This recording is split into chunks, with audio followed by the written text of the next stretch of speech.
Hello, and welcome to the Apollo Nemesis Reflections, where we examine the small events that reveal the larger shape of our age, and where scepticism, civility, and proportion attempt once more to hold hands in public. I'm James Pembroke, guiding you through the curious choreography of contemporary institutions, where clarity is often the guest of honour and caution the maitre d'. Before we begin, may I make the customary plea to the gods of digital relevance. If these reflections offer insight, provoke a thought, or simply lift an eyebrow of the better sort, do like, subscribe, leave a comment, and share with someone who still believes thinking is a respectable pastime. Now let us consider a recent incident that has generated interest. Rutger Bregman's Reith Lecture.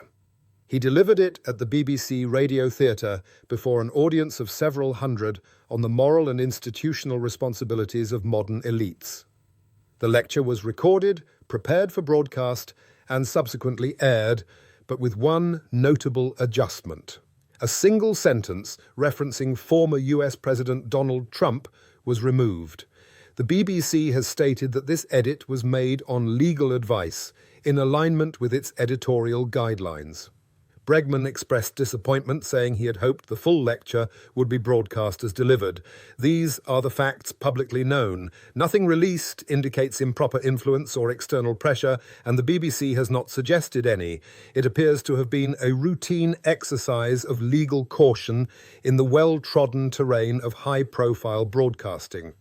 Yet the episode has prompted a broader conversation. Not about the BBC's integrity, but about the environment in which decisions like this occur. Commentators have noted that such moments illuminate the inherent tension between the boldness of a speaker and the prudence of an institution.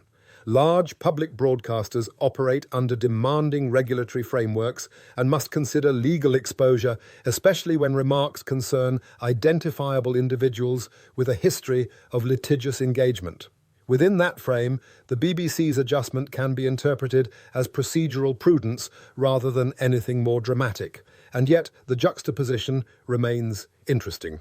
A lecture about the need for moral courage in public life undergoes a legally advised refinement at the final hurdle. Nothing sinister, but symbolically resonant.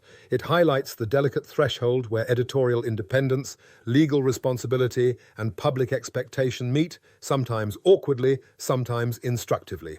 Nor does the moment demand outrage. Rather, it offers reflection. Institutions must balance openness with responsibility. Speakers must balance candour with the realities of public platforms. Audiences, too, must understand that not every alteration signals suppression. Sometimes it simply reflects the complex duties of a broadcaster with global reach. In that light, the removed sentence becomes less a scandal than a lesson in how modern systems navigate risk, reputation, and the desire for clarity. Perhaps this is the useful takeaway. Transparency, even about limitations, strengthens public discourse. Measured curiosity is healthier than suspicion, and understanding the pressures under which institutions operate is part of being a responsible participant in democratic culture. Courage and caution need not be adversaries, though they frequently inhabit different offices and write different emails, and with that, this reflection draws to a close. If it added nuance rather than noise, or simply reminded you of the quiet negotiations behind every public statement, then do the polite thing. Like the video, subscribe, leave a comment, and share it with someone who enjoys the world seen not as spectacle, but as text. I'm James Pembroke, and this has been the Apollo Nemesis Reflections, where luminosity, discernment, and rebalancing remain the tools with which we navigate the fog. Lux ratio, retributio, good night.